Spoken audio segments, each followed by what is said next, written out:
ये दुपट्टा मुझ पे कितना जच रहा है ना।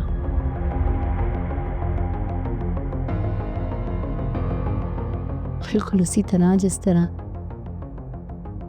सालार मेरे साथ ज्यादा जचता है। टैब्स जब अकाउंट में बैलेंस ही नहीं है तो कैसे मैनेज करोगे? क्या?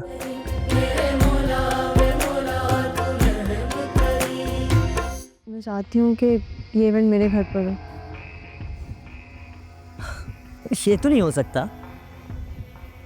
Nothing is impossible aunty. आप फिक्र नहीं करें, हम सारी अरेंजमेंट्स करवा लेंगे। अरेंजमेंट्स हो जाएंगी इस घर में? Are you serious?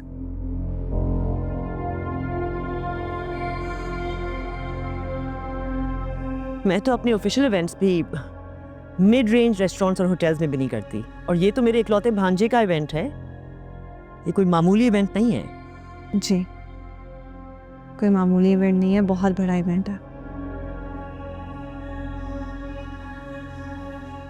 इसलिए मैं चाहती हूँ कि जिस घर में मैं रहती हूँ मेरी खुशियों का आगाज इधर से ही हो।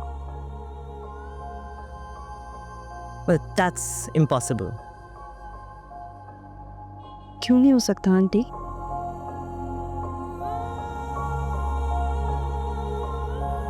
मुझे कोई कॉम्प्लेक्स नहीं है क्लास का। बात क्लास की नहीं है, बात मैनेजमेंट की है।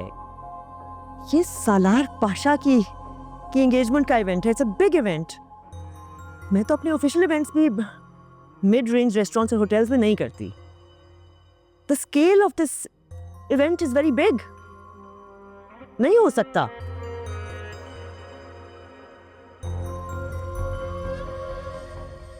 समझाओ अपनी बेटी को राबिया, जिद ना करे। आंटी मैं जिद नहीं कर रही। मैं तो बस इतना चाहती हूँ कि मैं अपने इवेंट पे कंफर्टेबल फील करूँ।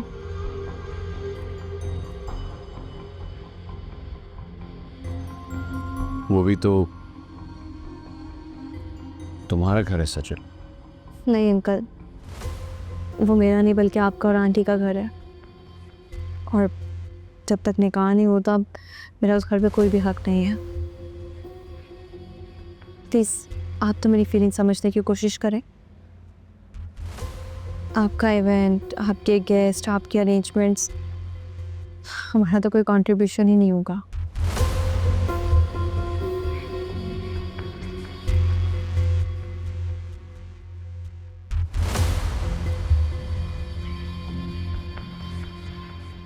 मैं अपनी ज़िंदगी की इस नई शुरुआत में आपका कोई एहसान नहीं लेना चाहती।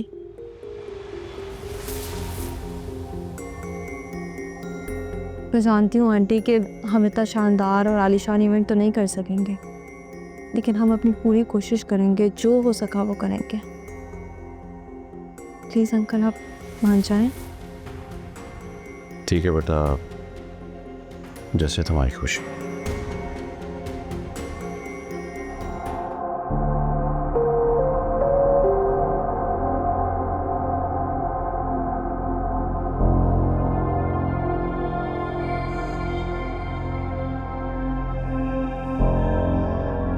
आमशा,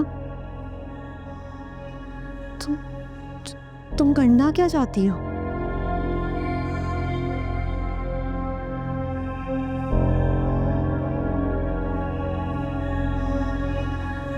ये दुपट्टा मुझ पे कितना जच रहा है ना।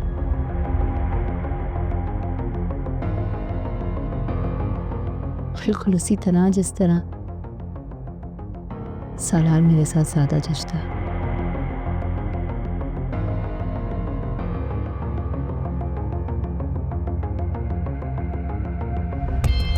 भले तुम्हारी मंगनी हो जाए उसके साथ, लेकिन सालार की शादी सिर्फ और सिर्फ मेरे साथ होगी।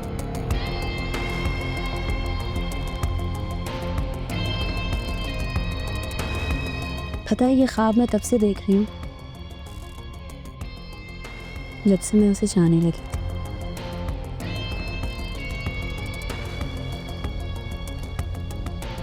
लेकिन फिर तुम आ गए।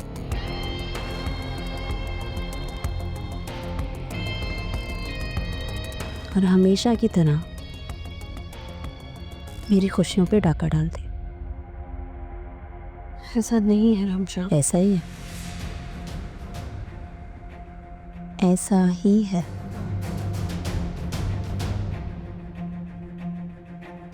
तुम मानो या ना मानो, तुम हमेशा से मेरी खुशियों की दुश्मन रही। रुकना ना दुख पहुंचाने के बाद आंसू पूछने का ड्रामा नहीं करो सजन।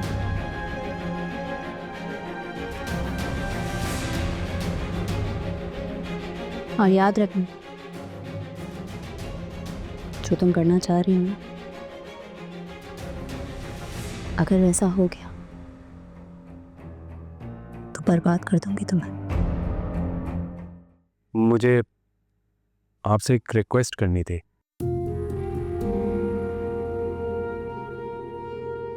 हाँ कहो, क्या बात है? तो आंटी मैं सोच रहा था कि अगर सज्जल वापस से ऑफिस ज्वाइन कर ले तो। मैं रिजाइन कर चुकी हूँ। हाँ तो इट डजंट मैटर। मेरा मतलब है कि Sajjal you are capable enough, और मैं नहीं चाहता कि तुम घर में बैठकर खुद को इस तरह वेस्ट करो। आंटी आप ही बताएं। ठीक तो कह रहा है सालार। वैसे भी तुम जॉब तो ढूंढ ही रही थी, अच्छा होगा ना कि वापस इसके साथ दफ्तर ज्वाइन कर लो, हैं? आंटी बिल्कुल ठीक कह रही हैं। किसी भी नई जगह एडजस्टमेंट होने में you will face a lot of difficulties, और टाइम भी लगेगा। तो बेहतर यही है कि तुम हमें ज्वाइन कर लो। तुम फिक्र नहीं करो, मंगनी के बाद ये दफ्तर आ जाएगी, हैं?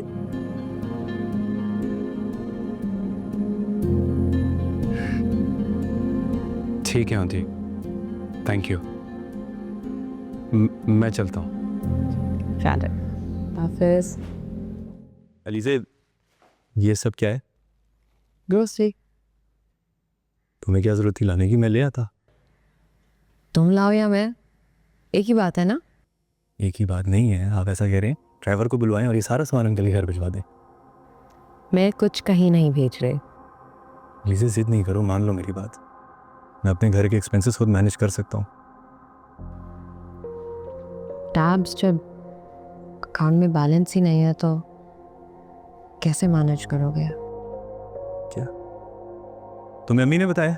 नहीं, उन्होंने नहीं बताया। तो उस दिन तुम लोग जब बात कर रहे थे तो मैंने सुना, तो मैंने सोचा कि हो, तो तुमने हमारी बातें सुनी और तरस खाकर खाने पीने का सामान ले आई।